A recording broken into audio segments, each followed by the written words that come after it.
is for tonight. Thank you very much for coming. We have an hour and a half. William Binney will be speaking first, and then Carol Rose will be a discussant. She'll be speaking second, and then we'll be opening it up for discussion. So there'll be plenty of time. I've asked them to leave time at the end for discussion and questions and answers, so I want to assure you that there will be time for that. Let me introduce the speakers to you briefly. William Binney is on my left. He is a former employee of the National Security Agency. He served there. He was in public service for the United States and on behalf of us for almost 40 years. Bill rose through the ranks through the years, and eventually he was supervising a gigantic section of, he himself is a crypto mathematician, a gigantic section of technical people who were working on signals intelligence. And he was responsible for this group of, was it About 6,000. 6,000 people who were working on signals intelligence. He developed several technologies himself, working by himself or with teams, and he'll tell you about some of those this evening. But he had a very long and distinguished career there. One of the technologies he developed, and again, the mission of NSA is signals intelligence, and by law they are to operate outside of the United States. So foreign operation regarding signals intelligence. And in fact, as Bill will tell you, there's something called UCID 18, which he will probably refer to as their Bible, which forbids NSA to use those techniques on US citizens. Following the terrorist attack in 2001, provided the perfect opportunity for those who wished to begin spying on Americans, and that commenced. So since 2001, not only every telephone call, both the number called to and from, but the content of those calls, every email, tweet, idiotic text, ATM transaction, online purchase of airline tickets, all of the electronic transactions you've engaged in, and everyone else in the United States have been captured by the NSA and are being used by them, and Bill is going to be going into detail about that. Carol Rose is the executive director of the American Civil Liberties Union here in Massachusetts, and she is a lawyer and a journalist. She was in private practice before becoming the head of the ACLU of Massachusetts. She has a long history working in the area of civil liberties and human rights, both in the United States and abroad, and she'll be functioning as the discussant tonight. As part of the Hall of Mirrors that I've described to you very briefly, I do want to tell you, because Bill Binney might not tell you, that he was so outraged by what happened after 2001, using the technologies that he had helped to create when they were turned on American citizens, that he retired from the NSA after his almost 40 years. He took retirement. At one point, early one morning, there was a knock on the door of his suburban home, and a team of FBI agents ran into his home. I believe one of your sons answered the door, Bill, is that right? Yep.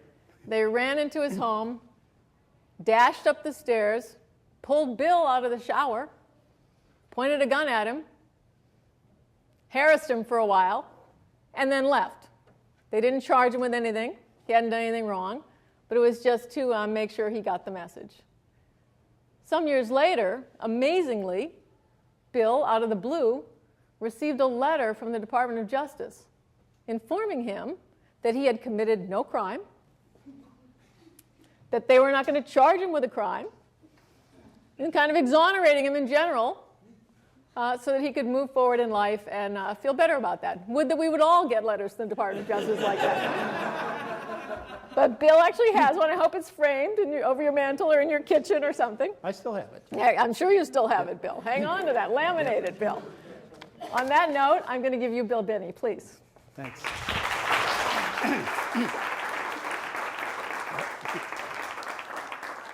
Thank you, and thank you for having me here. I always appreciate the opportunity to express my story, because I'm really going to tell you the story of how we got to a surveillance state that we currently have, and what the government's doing with this data, and how it's used to profile you. Even though they don't look at it, they still have this profile of everybody in the country. And I'll show you what that looks like. And I could do this because the lawyers at NSA approved us to go out and make a commercial product of the capabilities we were preparing inside. So what you're looking at is our commercial equivalent, okay? So you can get the idea of what can happen. But this all started in the early 90s. Dr. John Taggart, who worked in the research department of NSA, he was the staff chief there, and I got together, because I was from operations, he was from research. We got together and decided that we had to have a central group to do development of new capabilities in NSA, and it required that we bring all the talents together in one place so they could share in the effort, know exactly what they were building toward, and know what their part in it was. Otherwise, they were all just sitting in separate little bins, and nobody really knew what anybody else did at NSA. So they had independent efforts that didn't really come together. So we really weren't getting solutions to the problems that we really needed. So we called this center the SIGINT Automation Research Center. So John brought engineers and computer people and physicists, and I brought crypto mathematicians and traffic analysts and other kinds of data systems analysis and language. So we brought the operations together with research, had all those skills in one place, and defined the operation that we were trying to solve at one time, and then assigned everybody to a certain aspect of it, and they knew exactly what they had to do, and they all interactively worked together as the developments occurred. So we would incrementally see how it would improve and how we could jointly pull together those skills to make a success. So that meant we were doing rapid prototyping, incremental development, those kinds of spiral development kinds of things. So in the mid-90s, with the position I had in the Directorate of Operations, we were looking at the problems we had, and the one most prominent to us was the World Wide Web and the ballooning, mushrooming modern communication system. So we decided that was the one we should attack. Specifically, we were still talking about only doing, our charter was to only do foreign intelligence, and that's all we were interested in doing. So we started to attack that, putting together ways to first reassemble the data off the wires and fiber optic lines and things like that, and then assemble it as it goes by, assemble code that would monitor it, diagnose it, and select out of that flow of information that we wanted to pass off to individuals to analyze and report on. So that meant we were going to be looking at these flows of information to pull out what was important and just throw the rest of it away. In other words, anything that anybody was sending, like anybody in the United States, we would simply throw away, never see. That would never be collected.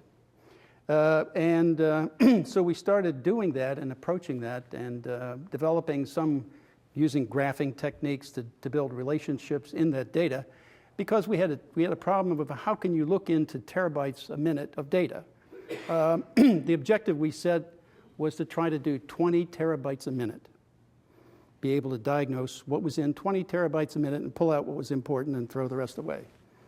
So we had to devise ways to look at that and say, well, how can we do that? Well, if you looked at relationships between people or organizations, the attributes that are used to communicate information across the web with the IPs and user and service provider names and things like that, and also phone numbers with the public switch telephone network or the satellite network, all of that would be attributes that we could use then to graph or build a relationship, social network, if you will. Nowadays they call it social network. In the Civil War, they simply watched people visiting different people, and that's how they rebuilt the network for the Confederate spies in Washington. If you didn't know that, they watched people move around. Then in World War I, when Morris became the field communication system for the armies, they started doing network reconstruction of the field armies, and then that technique became contact chaining in World War II and afterward, and now it's called social networking. So there's a little history behind that. So this is nothing new, really. It's just the scale, because we wanted to do the entire world. And to us, that didn't pose a problem, because we were going to in order to interactively work with that data as it came down the line, make those selections, we had to keep everything as simple as we could, so we used B+3 indexing on flat files and simply did use that with our knowledge database graph, if you will, to make the selections and also make the throwaway determinations. So that was a fast way of doing it. That's exactly what we did, and it worked fairly well at fiber optic rates. I mean, for the arguments we had, we only had a few arguments running, but it was clear that we could scale to any number. So we didn't have any difficulty in pulling out all the bad guys with that approach. Plus, at the same time, we noticed that since we were collecting worldwide, we were scooping up Americans because the web will shoot your stuff all around, okay? So we could get it anywhere. So we kept picking up things that were easily identifiable by the numbering schemes in the IPv4, IPv6, the public switch telephone numbering schemes. All of those things would help us as a knowledge base to select out Americans and encrypt all of their attributes so that you couldn't tell who they were. That's the way we managed that. We thought that would be constitutionally acceptable, and that's what we forwarded to the Department of Justice as a proposal for us to proceed in doing this on a mass scale worldwide.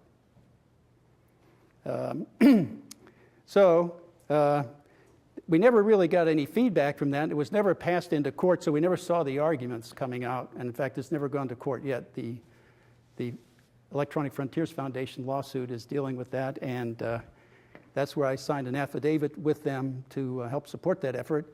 And the point there is the collection of all this information about individuals is unconstitutional even to begin with, let alone to build graphs or any of that stuff with it. But we never got any feedback from the Department of Justice. All I got was a visit from the FBI to tell me to keep quiet, you know. So after we got that running, then I found out later that NSA had approached the telecommunications companies in February of 2001. This is 8 months before 9/11, asking for all the customer data, that is the billing data, on phone calls made by U.S. citizens to other U.S. citizens, in fact, their entire customer set. And that's fundamentally what they did after 9/11. But here they were asking 8 months before. And what that meant to me was that this was the design from the beginning, that management had made the plan to spy on the United States and the people in the United States even before 9/11. Okay, then when 9/11 occurred, that was the pure excuse for them to go in and say, okay, now telecoms, we really need the data now to be able to do this, to protect the United States from terrorism. And that was simply false to begin with. We had no problem at all identifying these people from the beginning. That was absolutely false. But that was the pretext they used to get that process running. So the first input that I was aware of, they had to use the program that we set up because nothing else was prepared to be able to deal with massive amounts of data. Okay, so they used this program that we set up to do foreign intelligence. All right, they used it and turned it around on everybody in this country. It was simply another input, that's all. It was the same kind of data, just a different input. So the company that I knew was participating was AT&T, and they started by forwarding about roughly 320 million records of billing data of U.S. citizens to other U.S. citizens every day. And then CNET did a study in 2006. They asked the questions of all the telecoms as to who was participating with NSA, and are you giving them data, and so on. And by their answers, you could tell about 10 of them were. So my estimate was that over that period of time, and then with Mark Klein's disclosure about the NARIS devices and NSA rooms that they were creating in the AT&T facilities with the NARIS device, which is a sessionizer on the line. They'll do fiber optic rates at line speeds of 10 gigabits. That's the NARIS Insight device, which means it can sessionize about 100 plus billion 1,000 character emails a day, one device. So when they were doing that, then I had to change my estimates of the number of transactions they were collecting because now they had the input from the fiber lines. That's why they're building Bluffdale. They're getting too much data. They need more storage, okay? So my estimate now is that just for emails and phone calls alone, they have approaching 20 trillion transactions of U.S. citizens with other U.S. citizens, okay? Now that, I assume that simple transactions like banking and Twitter and all that are also included in that, and then that adds trillions of more transactions. So, but when you do that, and you start to assemble it against that kind of information against individuals, you're assembling power, and you can use that knowledge against anyone that you want. And give you an idea of how that works. First of all, they kept claiming this is how they got money to do all this to begin with. They claimed that volume, velocity, and variety were the problems that they were being buried with all this information. They couldn't figure it out. Well, when I looked at it, I thought, these are all positive things. Volume means you get more about your target. Velocity means you get it faster, and variety means you get some more aspects. You know, all that's positive. So the question was how to take advantage of it. Well, using graphing techniques and other things is the way we did it. And we put together systems that did this kind of thing, where the bottom here, this would be like a nearest device input into a validating system, which would validate information, because believe it or not, people still make typing errors in data. And you could see them.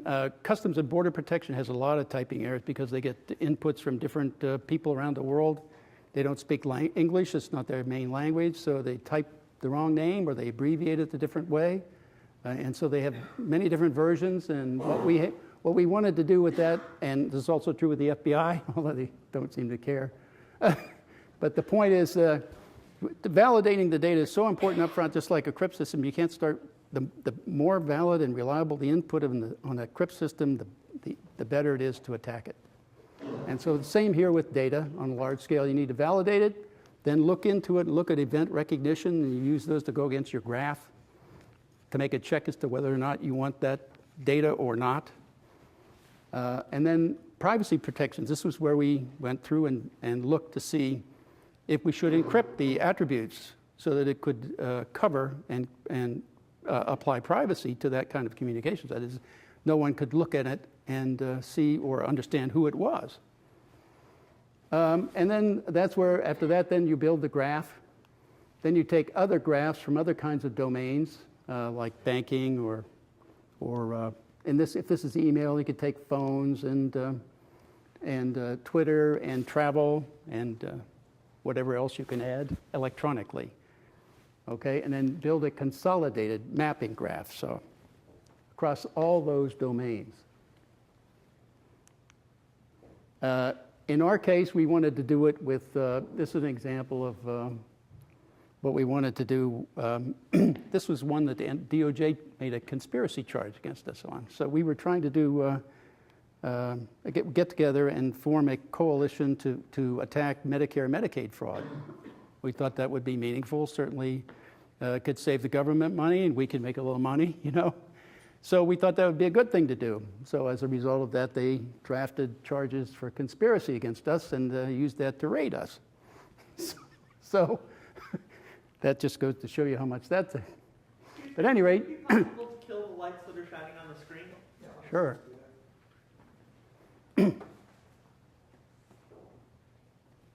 Thank you. Ah, okay. There we go. There we go. But the idea is like, in this case, you could do it with agencies, or you could take inputs like this could be hospitals, doctors, labs, and individuals, and all their accounts and relationships like that, locations and things like that. And then build a multi-dimensional graph so you could start checking all this data against itself. The answers really are, from where we sit, the answers were always in the data. The question was, how could you get the answers out of that data? Okay, yes? So sorry, I'm confused. So you said that that's something you proposed to do in the 90s, kind of as a... Well, it came out of the 90s. We made this proposal for Medicare fraud in 2006. But didn't you say that that was unconstitutional? Not with the data we were working for Medicare, Medicaid.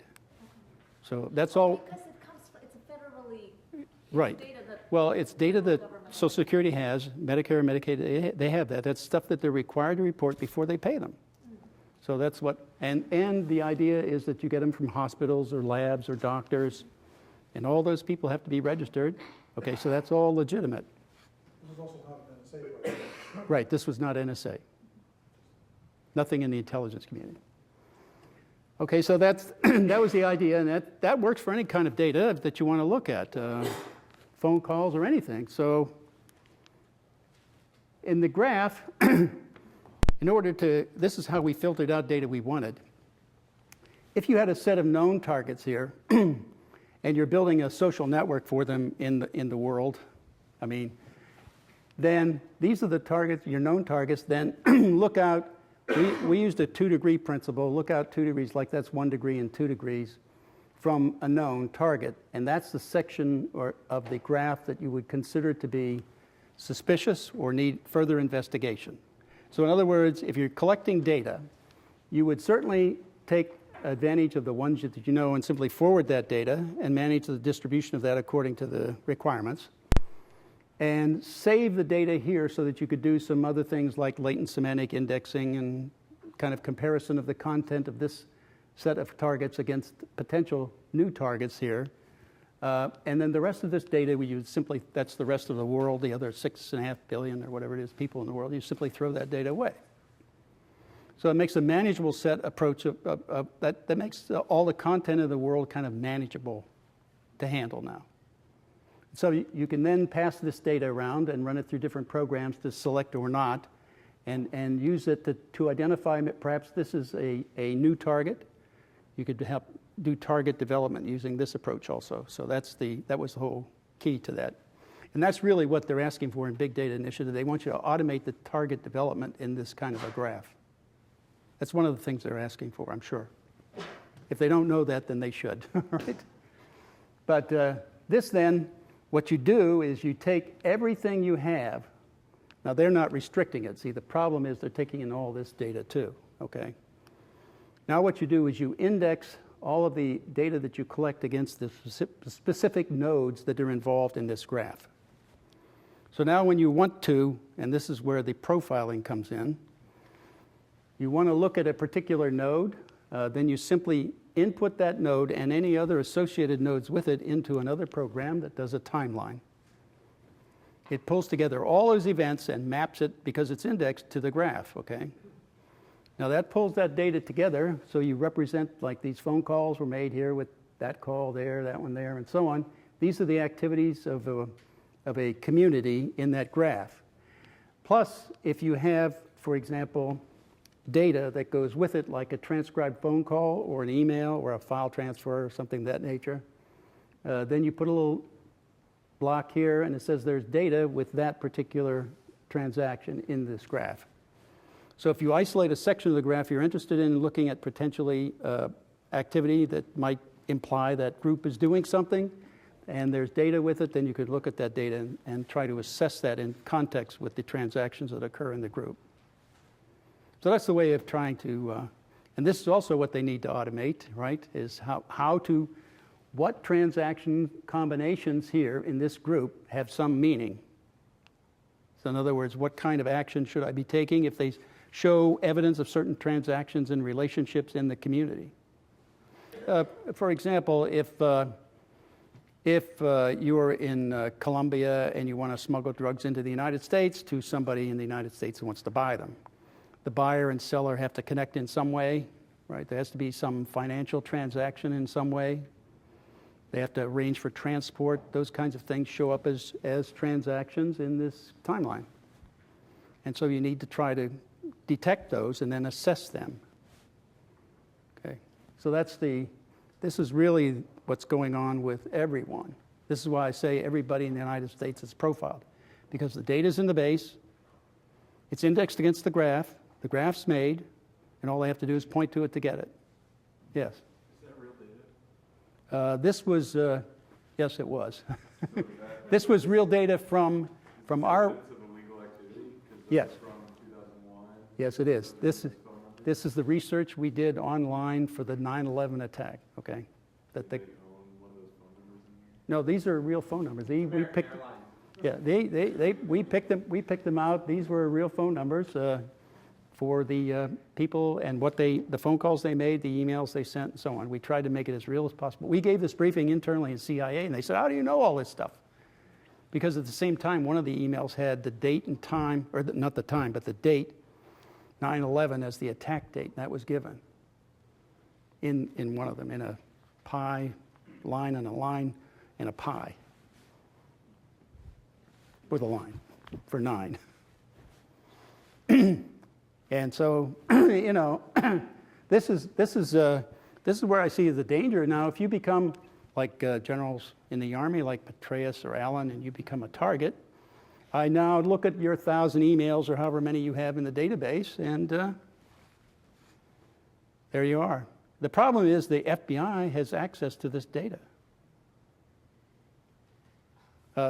Director Mueller testified to that in March of 2011 to the Senate Judiciary Committee.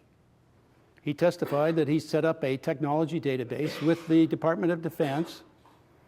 This was in response to a question, how would you prevent a future Fort Hood, that is a terrorist inside this country, killing people inside this country? He said, we set up this technology database where he can go in and make one query and get all past and all future emails as they come in on a target. So it says they're all stored, okay? So that's what's going on. That's what Bluffdale's all about. That's what that extension's all about, is to store more data about everybody in the country as well as everybody in the world. So, yeah. I had one other question. You suggested that when you form the graph, you prune out some of the data you know might be extraneous by noting their relationships to others on the graph. Is that true? Yes. What you do is you do frequency counting. You use that as a basis for validating combinations. So does this pruning occur at the listening post, like say in AT&T? Yes. So if I broke into one of those rooms, I could figure out the people who are on that watch graph? Yep. It also says that, gee, since one identifies anybody in the regional zone 1 of the world, that's the U.S., Canada, and some of the islands. It's right in the white pages book. If you look, it'll list out then after all that, the 1, there's all the area codes for everybody that's in there, Canada, United States, and so on. All they have to do is use that as a base of knowledge to go into their entire database and count all of the phone numbers there that have a 1 in them, right? And then the ones that are in the United States, and then they would have a count of how many Americans are in the database and how often each one's there. And yet they claim they can't do that, which is false. You do the same thing with email, with service providers and IPs and things like that, and MAC numbers, right? Combinations. So at any rate, that's unfortunately the state of our surveillance status is all set to be turned on for the imperial presidency to do whatever it wants to do. Now, the real kicker to me came after the raid that they did on us when they pointed guns at us and threatened us and tried to prosecute us with they falsified evidence. Well, the real kicker is they started to prosecute Tom Drake. I don't know if you heard of his case, but but they also falsified evidence there. That is, they took unclassified material that he had, claimed it was reclassified, or they did a review of it and claimed it was classified. So they classified unclassified material so they could charge him with having classified material. So the real problem was that, for them anyway, when you get so big, the right hand doesn't know what the left's doing. So Jim Bamford did a FOIA on all the charges that they listed, all the emails and papers that they listed in the charges against Tom. He did a FOIA to NSA for those papers, and they gave him some of them, unclassified. So he is a friend of the court, took it to Judge Bennett, who was hearing the case, and said, here are all the things that they're charging him with as classified, and they're giving to me as unclassified. So their entire case fell apart because the judge now knew that they were fabricating evidence. In my mind, they should have been charged with a felony. Right? They were framing him. Just like they were trying to frame us, yes. To what extent can we rely on that always being the case, the left hand is not going to know what the right hand is doing? I think that's pretty much our government. Ed Loomis, who was my partner, he took Dr. Taggart's place. We always felt that Forrest Gump had it right. You know, stupid is as stupid does. That described our government. But the problem is that incompetence at that scale, when they're doing things on this scale, is really dangerous because you could end up on a kill list without knowing what the criteria is to get there or what the criteria is to get off. I'm assuming that. Yeah. Well, I figure I could be on it. So, so at any rate, yes. Can you speculate as to whether any foreign intelligence agencies have compromised the database? Have any compromised the database? Well, I thought Director Mueller did, right? In his testimony. He didn't know what he was saying, but he did that. He's one of my better sources, by the way. I think a follow-up question is, are there any intelligence sharing agreements you have with, say, UK or Australia that might have given them access to these databases? Okay, yes. I would say yes. It's called the Five Eyes Group, English-speaking countries. They're much closer than others, okay? There are other relationships around the world. Could you talk about other similar systems that other nation-states might have or networks of nation-states? I really don't. I think they were depending on NSA to do it, okay? For example, the others that I knew of anyway were depending on them to do it. So I don't know of any others who were doing anything comparable because their intelligence agencies are much smaller. They don't have the budgets, and so they're much more dependent. Yeah. I read there was a big building data center in Utah. Does that tie into this at all? Yes. Yeah, that's exactly it. The Bluffdale, by my calculations, 100,000 square feet of the million square feet they have is going to be storage. And if you looked at cleversafe.com, they advertise 10 zettabytes in 200 square feet, which means you can get 10 exabytes in 200 square feet, which means you could get 5 zettabytes in the storage there, which is enough if you eliminated, by my estimate anyway, if you eliminate all the video going across the fiber optic lines and all the analog audio that you don't want, and simply pick up the the material you do want from the targets you have, plus all of the printed information. That's probably enough to store 100 years of the data of communications of the world. 5 zettabytes, 5 times 10 to the 21st bytes. So what if you send your secret things disguised as a video? You do it as Embedding? rock bands, you know. You mean embedding the material? Embedding it? Well, if you're going to put that way. We were talking about this earlier. In my mind, the safest way to do it, no online cipher is safe. Simply because if they don't have the key, they'll come across and get it from you. Or that's assuming they didn't already implant it in your system. So the safest way is to do everything offline, encryption offline, then go online and send it, and do decryption offline. But you have to have an air gap there. If you don't have that air gap, you're not safe. No, I was just thinking if you just did it as a rock video, so it got dismissed as a rock video. That's embedding. That's not. Steganography for video. Yeah, but that's not safe.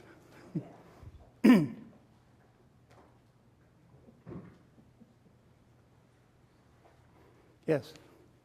I have a question. So, just to clarify, the data column over there, currently, are the transcriptions of all emails? Can they break advanced encryption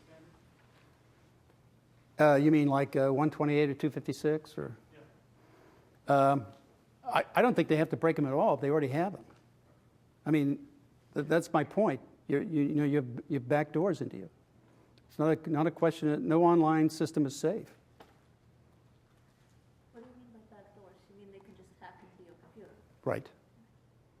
Or they're required by law to put a back door into the system so that the FBI can listen to it. Yeah. Yes. Could you say something about the content analysis of phone calls? Well, I mean,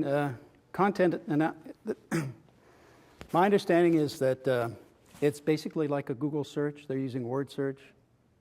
So if you do a transcription, right, it gets transferred into a character, ASCII stream characters. But I'm asking about to what degree is there automatic audio transcription going on? Okay, all right, that's a different story.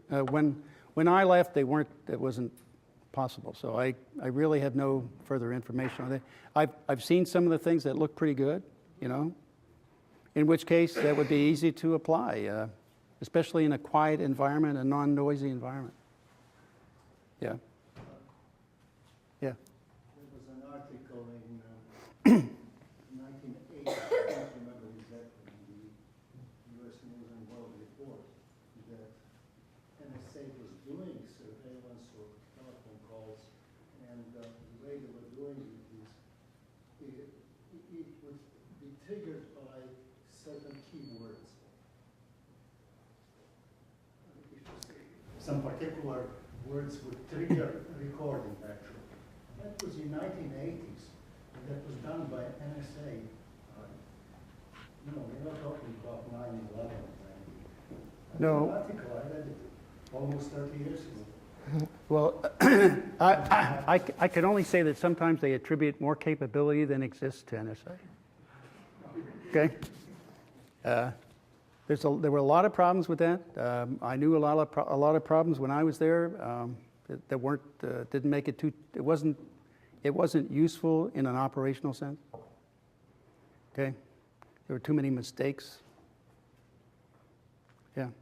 Yeah, a lot of times we hear a lot of discussion that you can see the patterns and that'll tell us who the bad guys are. I mean, what you're presenting here is that they have lots of information, and gee, if they want to go after David Petraeus, or for that matter, Bill Binney, they can then turn the spotlight and get all the data, all of your data that they've collected. Is there a capability at this point that you're aware of or that you can foresee where by taking all of the data, suddenly it's going to tell you who the bad guys are? They're talking about predictive policing. We already did that, okay? That's what we maintained was the way to do it. We had no problem making those decisions. They apparently still do. And the reason I thought was because they really wanted to spy on the United States. And they claim it as an excuse. We're still having trouble. We can't do it unless we can take in all this data. We won't be able to achieve that end. And that's simply false. Yeah. Yes? If you are using offline end-to-end cryptography for email, is there any system that will highlight you as a suspicious person? Is there any methods for that? Well, what it would mean, it would default out, like if they couldn't break it or they didn't have a key that would work. Just that somebody was doing that. Yeah, Yes. Generally, they say that's very suspicious. That's what the FBI says. If you're encrypting, it's suspicious. You're already, that's tick number 1 for the hit list, okay?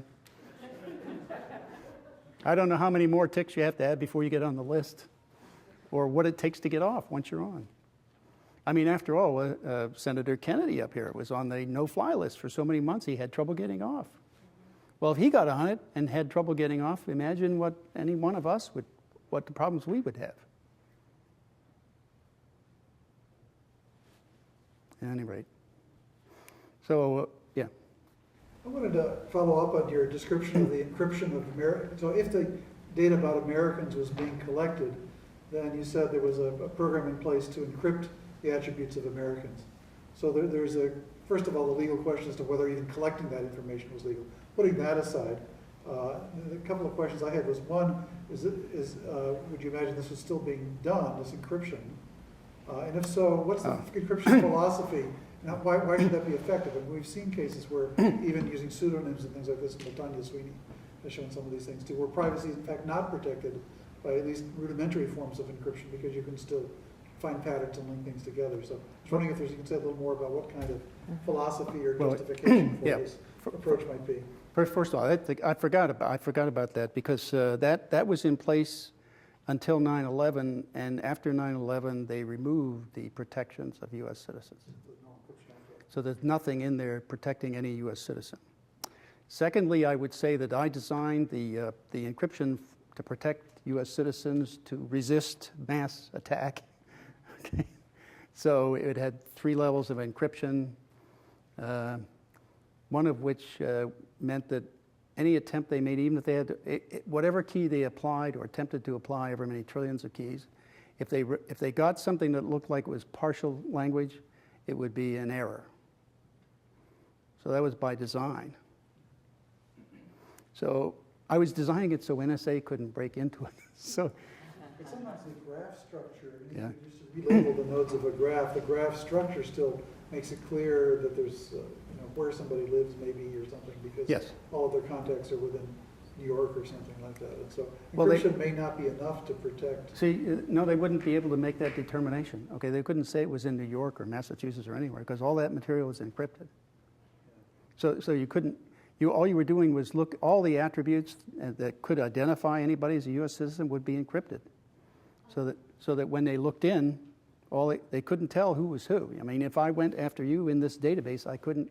What am I looking for? Things that have been attacked. For example, if you're given a Facebook graph with everybody in it anonymous, you don't know who anybody is a priori. Just from the structure of the graph, you can recover people's identities. That's the issue. Yes. Well, you'd have to have some way to break it down into subsets before you could start doing that kind of assessment, I think. That's the way I view that. I mean, you have to do the same thing with the phone network, which really, it would be random. I mean, when you're doing billions of combinations, I mean, any kind of... So are you saying that it's not linkable? Your 2 different conversations that you've had cannot be linked to you. Cannot be linked to each other, so you cannot tell that it's the same person. No, it would be uniquely encrypted, so you could pull together, like your name would be uniquely encrypted over time, the same encryption. So then you can pull out the social So you could, right, and the reason to do that is to build probable cause if you're doing something that looks bad. And then that would be evidence for probable cause. You take it to a court to justify getting a warrant and then decrypting and targeting you, which was the procedure we wanted to set up. But it's from the point of view of just statistics and what we know about social graphs, even that isn't particularly privacy conscious because you just from that graph. Well, but see, you'd have to have a distributed graph to compare it to, which means you'd have to know what the graph is really to take this encryption and try to lay it over top of it. But it would only take... If you could get into it, yes. So That's right. So if you were, the NSA equivalent of Britain, and you have a graph like that. Yeah, that's different then. Then they just Yes. they combine it with the Well, I don't think Britain would care for these protections anyway, so. I think they're a little worse than we are, right? Yes. So you said you had no problem detecting the bad guys. Right. From large amount of data. How do you tell the bad guys from a bunch of kids fooling around and pretending to be bad guys? Well, starting with the relationships in the graph, how they would connect to these bad guys. That kind of, I mean, this is only one of a couple 100,000 of them that we know. So in the billions of people that we're graphing, right, they would have to show up in close proximity, and then if they weren't bad guys to begin with, then we'd have to look at them a little closer to see what they were doing. But they would be the ones we'd look at to try to develop new targets, not the rest of these innocent people doing absolutely nothing. We had other programs that would go through those innocent people relationships too to try to assess potential new targets, new communities. Yes? Going back to what you said about crypto being backdoored, are you saying that the algorithms themselves are unsound, or are you saying that the popular implementations have flaws in the... Yeah, I think it's the implementation. I mean, you could, if you take it offline and use your own key, set a new key, then certainly that should be secure. Or it would be difficult. I have no idea how long it would take to get into them. I work codes primarily, or data that was used to set things initially for ciphers, so to speak. So you're saying that I shouldn't use OpenSSL? Is it on the web? If it's on the web, don't. I would say this. I can only say the safest way to encrypt is offline, with an air gap, so that you can't lose it, right? That it can't be penetrated. That's the only way to really be safe. Yep. Oh, sorry. Okay. I'll sit down. Make her point, and we're going to open it back up for discussion. Yeah. There are plenty more questions. Carol. Great, thanks. Thanks, everybody. What a pleasure to be here. Yeah, indeed.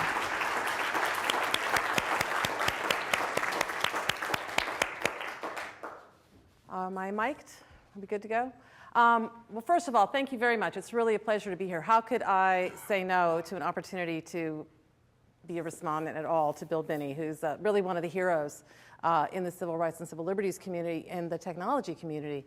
As somebody who stepped forward, I'm so pleased that so many of you are here today, because your time will come at some point in your careers where you will have that opportunity also to decide how you want to deploy the incredible skills that you're developing here at MIT or in your work around the world. I wanted to open a couple of quick thoughts. One is, I think it's important that we distinguish between privacy and secrecy, and we're dealing with both of those things here. Privacy is really the ability to control information about yourself that goes out, that you have some control over what the information is. Secrecy is really what the government does a lot, which is to not let us know what they're doing in terms of some of these systems and what they're building around us. And they're really kind of turning our democracy on its head in a democracy where it's the job of the people to watch the government. Instead, we have the government watching the people in secret. And so we have this situation where the law really hasn't yet caught up, and the public policy really hasn't caught up yet with the incredible technology. And technology, I always think it's a little bit like money. It's not inherently good or inherently bad, but you can deploy it in ways that are good, and you can deploy it in ways that are not good in terms of defending civil rights and civil liberties, which is what I do. A couple of interesting ways that the secrecy problem is coming to the fore now in terms of trying to develop public policies that would protect people's privacy, the right to control information about ourselves. And one of the ways that that's happening is through the use of state secrets. So the courts are saying, you can't bring that case to court to litigate whether or not it's constitutional to do some of the things that are now going on, not the things that Bill's creating, but the other things where they aren't, where they're collecting data on everybody. And the courts are taking what was traditionally a rule of evidence, saying that piece of evidence is a secret, it's a state secret. You might exclude that piece of evidence or have it just the judge knows about it or somehow find protections, to now say the whole case is being kicked out. You can't bring the case at all. You cannot get into court to find out if it's constitutional or not to do that. And the other way is through the use of standing arguments, to say you don't have standing to be in court, that there's no case and controversy that affects you. And this just is coming up right now in a case that the American Civil Liberties Union just argued in the US Supreme Court on October 29th, so we'll see where it goes. A case called Clapper, Amnesty International versus Clapper. Amnesty International, along with a bunch of criminal defense attorneys and journalists, are the clients of the ACLU who are saying, we want to know if we're being subjected to this kind of warrantless wiretapping when we talk to our clients overseas, that we may be talking to a source if we're a journalist. We may be talking to a client if we're a lawyer. We may be talking to people whose rights have been violated if we're human rights documentation people. And we need to know. And the government's response is to say, well, you can't prove that we're actually wiretapping you. And if you can't prove it, then you don't have standing to bring the case. And we say, great, would you assure us that then our clients are not being wiretapped? And they say, no, we couldn't possibly confirm or deny whether they are or not. So it's this catch-22. And I always feel when I talk about this stuff, it's really not Orwell. It's not Big Brother. It's really Kafka. You just don't know why this is happening to you because you can't even get into court to try to vindicate your rights. So this notion of privacy versus secrecy, I think, is an important one that we should keep in mind as we think about how to go forward. And the other piece of that, I talked a little bit about, I'm not a big conspiracy theorist. I'm not that worried about Big Brother. It's really Little Brother that freaks me out. I mean, imagine the people at the Registry of Motor Vehicles having control over your life. Okay, that's really scary, right? A lot of this technology, a lot of these techniques, a lot of the laws that pertain to it are now filtering down into the local level. So for example, we just came out with a report. We did a public information records request, and we found out the Boston Police Department have been spying on peace protesters. And actually the reports, at first we thought we didn't have anything. They were so silly. There was things like Howard Zinn. They wanted to get Matt Damon to speak at the peace group at the church. They couldn't. They're going to have to settle for Howard Zinn. It was hilarious stuff. And then labeled extremist, criminal threat, and put into a database. And in a database, under the key terms, extremist and terrorist threat and things like that. Okay? And then people, all these innocent people getting swept up in the database that then is used by local cops, local police departments getting access to these through these local fusion centers that are being built here in Massachusetts. We have two, one with the state police, one at the Boston Police Department, the Boston Regional Intelligence Center, and there's very little check and balance on it. Again, because it's done in secret. So thinking not only about the big picture, but then have this sort of trickle down, if you would, effect that we're now experiencing, which is where the ACLU and EPIC and Electronic Frontier Foundation, all these other groups are now beginning to turn their attention to try to get a handle on how can we put in some legal protections so that we can still have the benefit of the technology, but we also keep the freedoms and the liberties and the democracy that we all really like to enjoy in this country. How do we do that? Well, one way we can do that is to have more courageous people like Bill Binney. I worship you, thank you. And people like Bill Binney, Tom Drake, T. Kirk Wiebe, Martin Klein, the guy, the AT&T guy. These are people who are technologists. And when they saw something wrong, they didn't just go silent. They spoke up about it. They had the courage of their conviction. They knew right from wrong, and they knew that it was important that as technologists who understood what was happening, and that it didn't have to happen, that it technologically didn't have to happen. They were willing to come forward and talk about it. We need you. There will come a time in your life where that moment will arise for you, and you will have to, A, realize it, hopefully, and B, then decide what you want to do. If you're not sure, call the ACLU. We'll give you free legal advice, okay, about what to do, what your options are. How you should respond to it. Call us anyway. We need help with technologists. A really silly example of this. So when the Charlie card came in, you know, the Charlie card on the T, those of you who ride the T and you can swipe your card, we were said, wow, shouldn't there be a way to have an anonymous Charlie card so they can't track your location movements, like to buy your card with cash and do it with cash and not a credit card so that nobody can track where I'm going. And so we went over to meet with the MBTA and they said, oh, technologically, that's just not possible. I was so lucky. I was like in the Woody Allen movie where he pulls the guy out from behind the, Marshall McLuhan out from behind the desk. I had my guy from MIT who was there, and I pulled him out, Robert, is that true? He said, no, that's nonsense. And it was nonsense, but it was so, I don't know, I'm not a technologist, I'm a lawyer. I needed a technologist who was there, who was willing to speak up, and who could call down those kinds of things to say we can't put in audits, or we have to take everybody's data, we can't encrypt and throw out the nonsense. We need technologists who are willing to help us to understand what's going on, to spot things that they see that are going on, and to help us and work with us. So if any of you, or hopefully all of you, are interested in helping, we really do want to work with you and work with the MIT community to do a better job of doing this. And next time I need to go talk to the MBTA, I can bring one of you along with me, and that would be really, really great. So if you are interested, let me know. There are also little slabs of paper, a piece of paper on your tables that talk about how you can get more involved. So the last things I want to say, and then I'll open it back up to you guys, and frankly back to Mr. Binney, because he's the real expert here. I wanted to say, get educated about this stuff. Know your rights, know the contours of it. I know you're incredibly educated about your technology, but also get educated about the public policy debates that are going on, because we really need your expertise to be brought to the public policy debate. And one way you can do that, we've built a website, privacysos.org, that has lots and lots of information about technology and surveillance technology and the policy debates. Get involved, whether it's with the ACLU or with the Electronic Frontier Foundation or the Electronic Privacy Information Center, or lots of other groups that are out there. We're all coalition partners. We work together. We play well together, fortunately. But we really need people to get involved and to sort of help us to be better at what we do in terms of understanding the technology. And the last thing I would just say is, when you leave here tonight, talk to 5 other people. Talk to 5 other people about what you've learned, about what's going on, about how this is coming. And frankly, I don't think it's too late for us to take some steps to put in a system of checks and balances again, because we're not going to stop technology. I never say technology versus liberty. I always say technology for liberty. How can we use technology to create more liberty, a greater breathing space? Because after all, if we don't have that, all the safety in the world is really sort of not worth it if we're not free at the same time. And I think we can be both safe and free. So thank you, Mr. Binney. And thank you all for being here. And I look forward to more questions and conversation from everybody.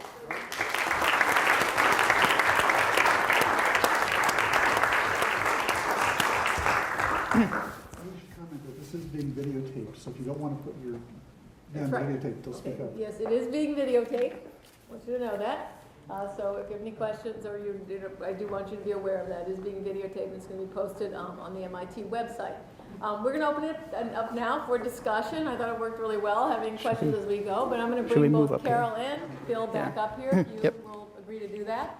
And while they're coming up, I just want to remind you all that the basic presumption in the United States has been that everyone is innocent until proven guilty, but now we all know that that's been inverted so that everyone is a suspect, that there is illegal, unconstitutional, warrantless collection of your information going on constantly, a violation of your Fourth Amendment protection, and the case against each of us is now being prepared. So I'm going to open it up for questions. Please put your hands up. Here are the rules. Put your hands up if you have an urgent question on the same matter. Even though you're not the next in line, you can put up 2 hands like this. Let's start with you back there, please.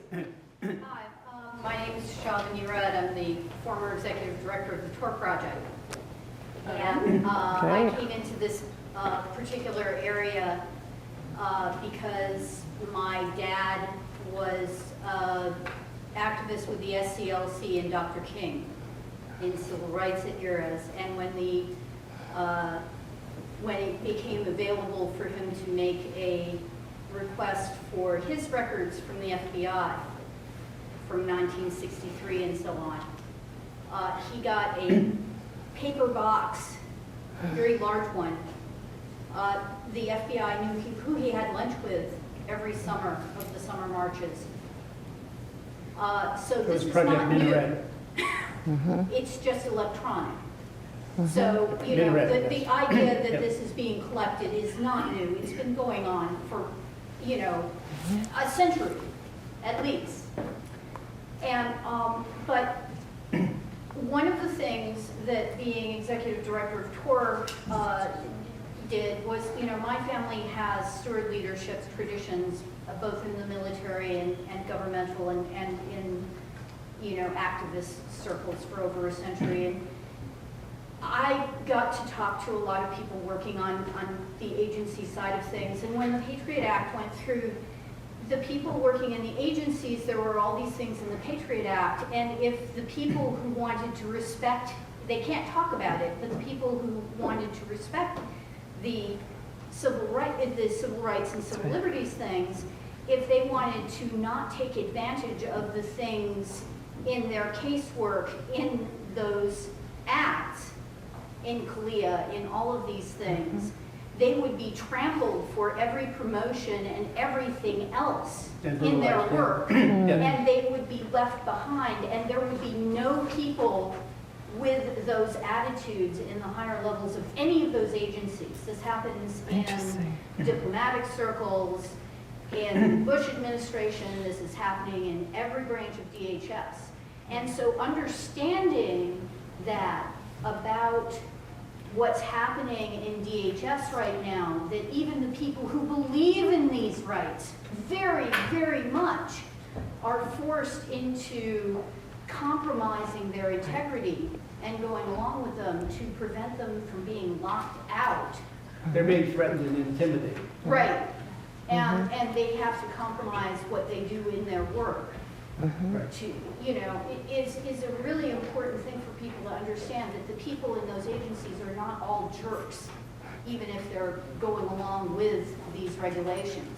And I just think that's important to say because literally they can't say that as members of those agencies. They can't complain. Right. They're prevented from talking about Yeah, it. of the about, for example, in NSA, of the about 40,000 people there, the space they have allocated for this program, Stellar Wind, is only about, would only hold about 100 people. So of that 40,000, 100 are involved in this activity. Actually, it was kept very quiet. They they subverted the constitutional process by limiting access and knowledge of this program to like 4 people in Congress to begin with. On the House side, that was Portagas and Nancy Pelosi, and Senate was Graham and somebody else I can't remember. Just the chiefs and ranking members of the House and Senate Intelligence Committees. Now, Rockefeller later in 2003 said when he got his brief, when he was the chief, right, or deputy, whichever it was, he said he had no way of validating or following this or monitoring it. He just was not a technician, not a lawyer. He couldn't do anything. So what they did was they made Congress impotent, and they never even told the courts. So they subverted our entire constitutional process. If you use the diplomatic corps as an example, during the Bush administration, a lot of people kind of held on by their fingernails, hoping that there would be a turnaround, and there were career diplomats who just sort of gritted their teeth for 8 years and really hoped that they would just be able to like swallow their bile for 8 years, and things got a little better. But it doesn't seem to make any difference with any party. I mean, it's still going on. It's getting worse. Yeah, it's getting worse. But the thing is that what happens is that there are a lot of people in this room, I think, who are thinking, God, I could never go work for the government. And the best way to change some of these things may be, in fact, for there to be an insurgent invasion. Infiltration. An infiltration. Infiltration. Yeah. My son is right now at Norwich University as an officer candidate. Okay, and I am former executive of the Support Project. And that was his idea. After, TOR came out of a military project originally, and he looked at people I was working with on all sides of the problem. And he sat there and said, you know what, if people of this sort of viewpoint all sit there and say, no, we're not going to, none of our children are going to go into law enforcement or the military, then only jerks are going to go into those fields. Yep. And that's democracy. Yeah, but it is bad. But also think about the guy who's the AT&T technician, who came forward and spoke. So it's not just about people in the military. I think whatever platform you're on, whether it's a teaching platform, whether it's a student platform, whatever platform you're working on, you can turn that to be a force for good. And you'll know when that moment comes that you say, yeah, it may be a trade-off between my current employment and not, and maybe you can't make that trade-off. And I wouldn't dare to presume that people can, or that they even should. You will have to make a decision of conscience when that moment comes. Someone here, someone there, and this fellow. Please, this gentleman behind you, actually. Did you still have a question? Yeah, so it's always been my understanding first that the outside of NSA community runs about 10 to 20 years behind the NSA in encryption technology. I'm curious if that gap is getting bigger or smaller. And then part two that very specifically relates in my mind to, you said that they're holding the ability to hold 100 years worth of data, which has historically been, well, if I can't break it today, I can always go back and look at it tomorrow. That's right. Yeah. So would you have comments on the first A and then the utility of B? Well, I can only give you my guess. I think that the gap is closing between what's external to NSA and what NSA has. You think we're catching up? I think so. That's my impression, okay? I may be wrong. I don't know. Through sharing or capability? More in terms of, I'm thinking more in terms of capability. So. Right, I mean, I forget, I think linear cryptanalysis was 15 years behind the NSA, Right. maybe 20, but a large number. Right. But I think that's shrinking. So you think we might be I- less than 15 years behind on Yeah. quantum computing, for instance? That's a solved problem. Sorry. Yes. Mathematically anyway, right? Back there? Hi, yeah, I'm Sasha Costanza-Chuck. I'm an assistant professor of civic media here at MIT. I just started last year. It's really easy for all of us to agree that the application of these systems and tools for domestic purposes is problematic, but I wonder if both of you could also talk a little bit about their application internationally. So we could use the drone assassination program as one example. Yeah. The recent report that came out that, documenting civilian casualties, the deniability by the administration. I mean, at the end of the day, it's very nice to be able to say, well, let's limit this thing so that we're only turning it on quote-unquote the bad guys, but come on, really. This is information collection. Drones are not precision weapons. Right? They have a kill radius that's beyond the target. And that's what you're talking about. I call that undisciplined slaughter. What I'm talking about is the real-world application of these systems ultimately involves, quote-unquote collateral damage. So could we talk about that a little bit? Well, from my sense, from the graphing that we were doing, we had the capability to protect everyone in the world. In other words, all that blue data that we threw away included everybody in the world. So we, in effect, were, in a sense, protecting everyone. If you had no proximity to somebody who was known to be doing something bad, then all your data was thrown away. Well, and So, also to add, that's one way we were trying to do that. Is that kind of getting at what you were? Really. What I'm saying is that all of us have associations with people who, depending on the legal regime at the moment and how it's being observed and implemented, have association with someone who's known to be doing something bad. Yeah. So I'm questioning the actual development of the bad guy this list type of system in terms of this real-world application. Yeah. It always has these type of consequences. Yes, and that's still, from my sense is that it's not as disciplined as it should be, right? I mean, I know some of the people who are still there. I mean, I don't think they're really applying rigorous rules and rigorous analysis of what's going on to make that list up. So I would question a kill list to even begin with too. I mean, that's kind of an extreme that you really have to know what you're doing, and you have to really use precision weapons, and they're not doing that. Not doing either of it. So I just don't trust. I'm against all kill lists. Me too.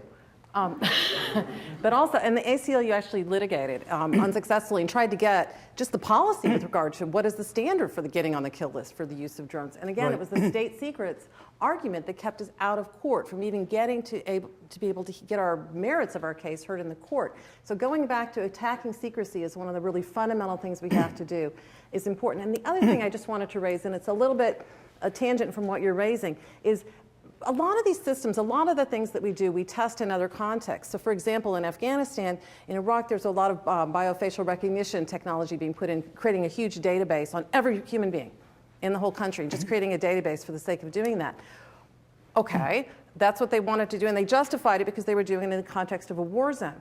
Well, now what we're seeing with the wars winding down, a lot of people are coming back. In our very own city of Springfield here in Massachusetts, it's becoming a little test for using counterinsurgency techniques as policing techniques, because we have a couple of police officers who've come back, and they're so excited about that, and they decided to try to use some of the same techniques and develop that as a new policing technique. So one of the things that we're trying to take a look at is this sort of federalization or localization, if you would, and militarization of local policing. That's going on, and it includes the shared database stuff, and it also includes some of these other techniques that are actually being developed in other countries where you can do it because you have fewer legal constraints to do it, and then they import it back here. So it's something to pay attention to. There's a question right there. Oh, yeah. So, no, I just wanted to say that because I felt bad for the, thousands of people who spend their careers in the government who actually are the good guys. It's not fair to say, oh, we need to infiltrate the government. Actually, the government already has people who are committed to civil liberties, and it's actually the ACLU, owing to the ACLU, the USA Patriot Act, so not the one immediately after September 11th, but the next one, actually includes a provision that there be a civil liberties officer working at the Office of the Director of National Intelligence, making sure that our constitutional rights are not violated. Now, whether the system is working properly, of course, depends on who is president. But I think the point is that it's not, I don't know, I think that compared to other countries, such as the Soviet Union, which is where I was born, I think, it's too early to lose hope. Yeah, I thought the KGB would love this kind of system. Yeah.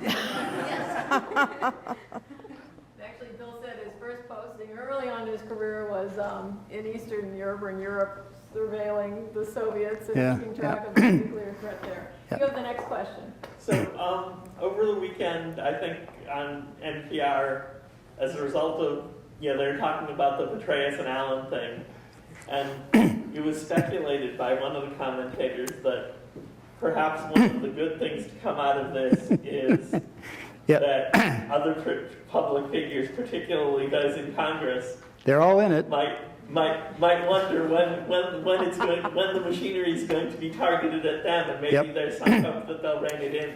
Well, I think internally some of it already has been. Like one of the reasons Speaker Pelosi said on the floor of the House that impeachment of George Bush was off the table was because of the leverage that George Bush had, since she was one of the members of Congress briefed initially on the program. She was already culpable in that program, also the CIA programs. So she couldn't impeach him without impeaching herself. I have Okay. yes, this gentleman next, please. Yeah, point of clarification.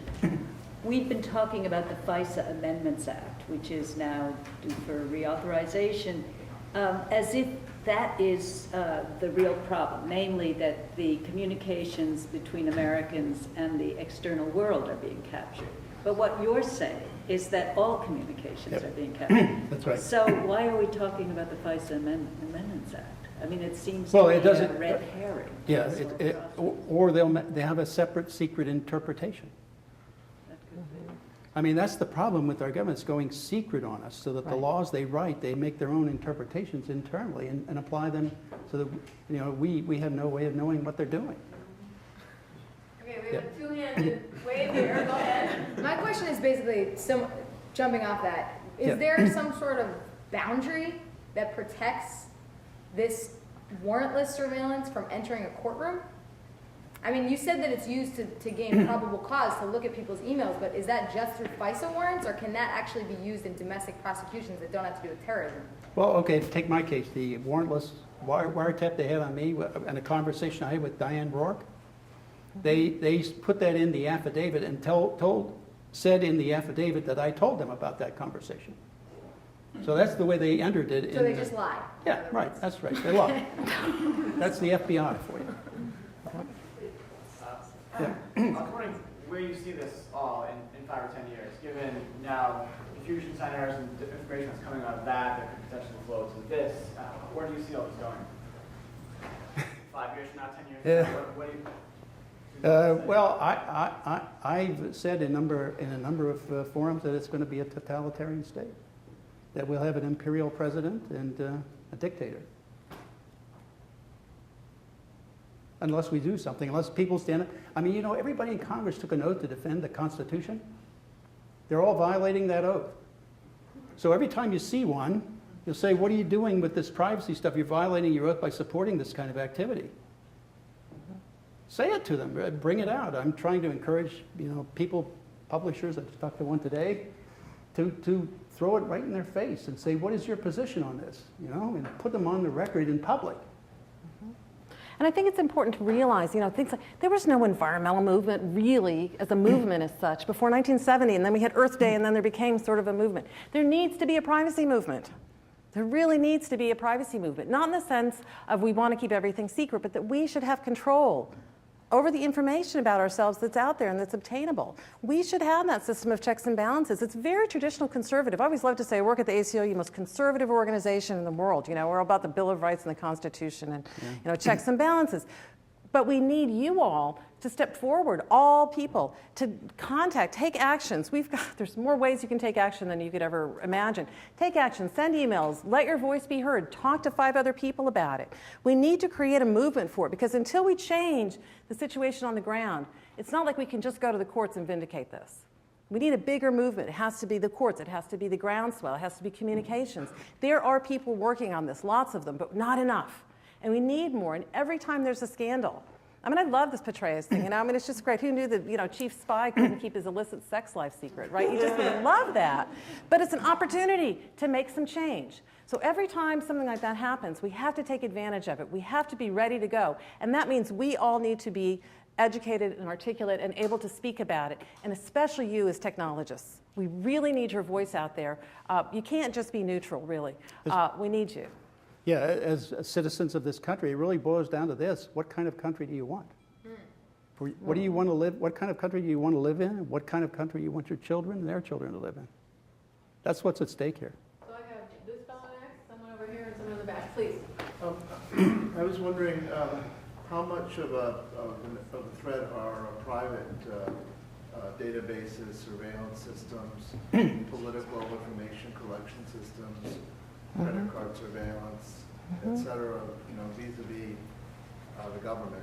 Right. I can answer that, but why don't you take it, because you're the real expert. Well, I mean, credit card stuff is financial transactions. That's who you're doing, who you're dealing with money-wise. And the standard used to be if Treasury dealt with an international or internal transaction of $10,000 or more, that they had to report that on a list, and that was reported with the 9/11 crowd. They transferred $65,000 to the people to Ata in Florida to do flight training, right? So that was reported when he did that. I mean, and that's one of the reasons they do that. They have that requirement, but they simply don't analyze things properly or pay attention or whatever, So that's, but this is now getting back into all the financial transactions of U.S. citizens, and I believe Elliot Spitzer, for example, was caught up in some of that.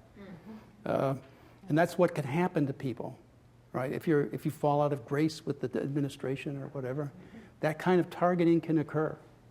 One of the public policy reforms that we'd like to see, or legal reforms, would be to go more toward the European system of privacy, where you as a person own the information about yourself, okay? You actually have control. In this country, your internet service provider owns the information about your internet service actions. Your banker owns that. Your doctor owns that. The only exception is your video retailer, which doesn't exist anymore, but the only exception was because when Robert Bork was put up for the Supreme Court and they got his videotapes, they were so horrified that it had happened to them, they made a special exception, the Bork exception. So if you can do it to a Supreme Court justice, you can get some protection, right? But part of it is to change that. In Europe, you own the information about yourself. And so if the government wants to access it, they have to get your permission. Here, they don't. So with the national security letters under the FISA courts, they go and they put it, for a long time there was a gag on it. And now again, we have, son of national security letter, 2 years ago, they passed a law here in Massachusetts that now county prosecutors can go and get, without a warrant, and get information about your records, like your internet records and stuff like that, without a showing. And when we try to challenge it, they go into secret court session and they lock the doors on the ACLU lawyers. Yep. It's wild stuff. So we need to change that third-party doctrine. Is some of the kind of work and reform work that we could do that I think could make a big difference here. I was actually thinking of something much more mundane. An entity like Walmart having political surveillance and knowing kind of the voting proclivities of potential job applicants and just simply ruling out anyone who votes, say, Democratic. I mean, is there any of that sort of stuff? I think you'd have a strong, if you could prove it, I think you'd have a strong viewpoint discrimination claim. Yeah, but is any of that stuff being done, do we think? You mean if you would park in the lot and you have an Obama sticker, you would? Well, there's that too. I mean, companies do a lot of their own surveillance. Target, for example, is obsessed with surveillance. They have their own fusion centers nationwide where they monitor cameras from all of their stores.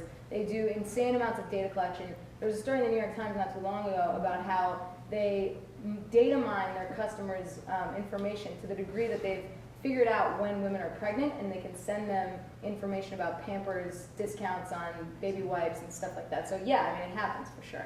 I'm just going to comment though, because I was saying to our speakers tonight that, in talking to people in the last few days over this, several people said to me, well, you know what? Our government's doing it, Google does it, Target does it, why should I get upset?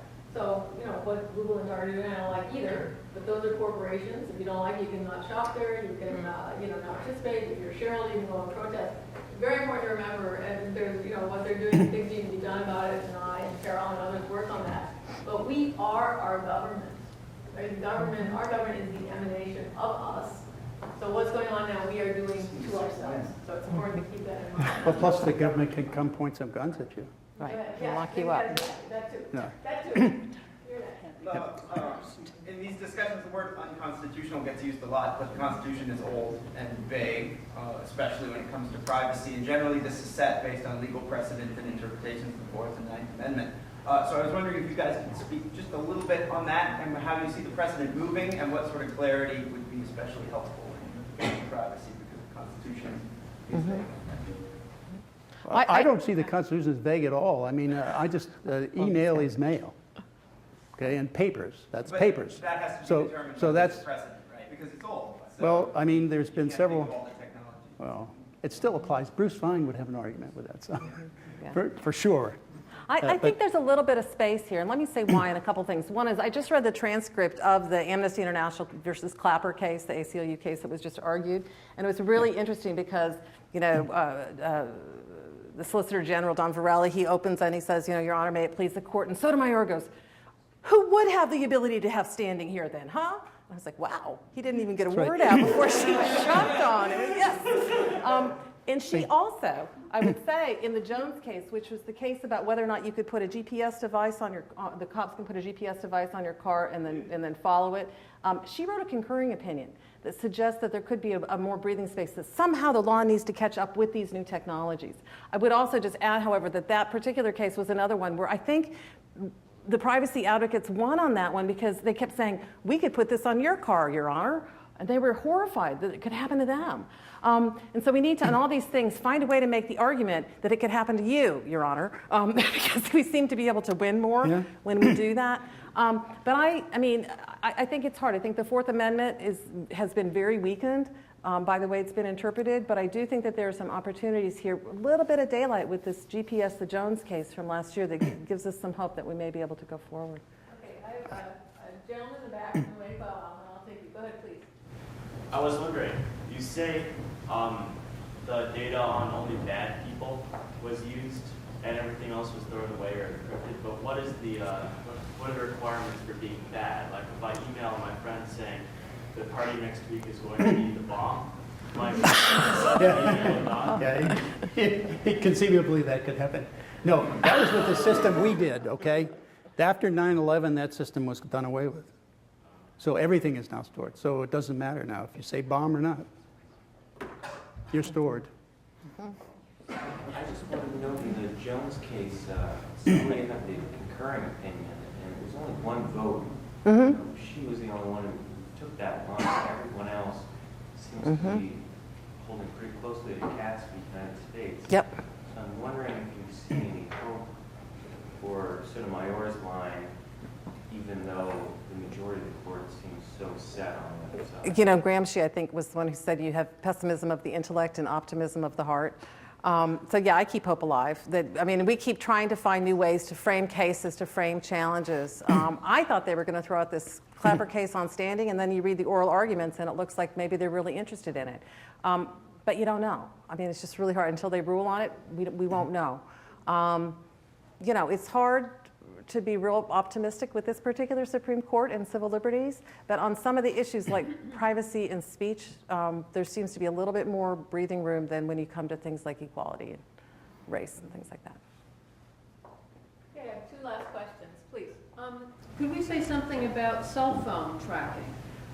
In particular, we've been talking a little bit about GPS and so forth, but most of us do carry cell phones, and my understanding is that even with them turned off, that your movements can be tracked by your movement through the different cell phone cells. Could you say something about that?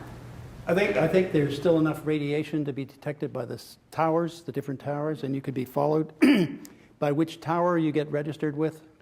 As you move around, you simply, any number of towers, you draw concentric circles around in the intersecting areas where you are. So as you move around, yeah, I think that's possible, yeah.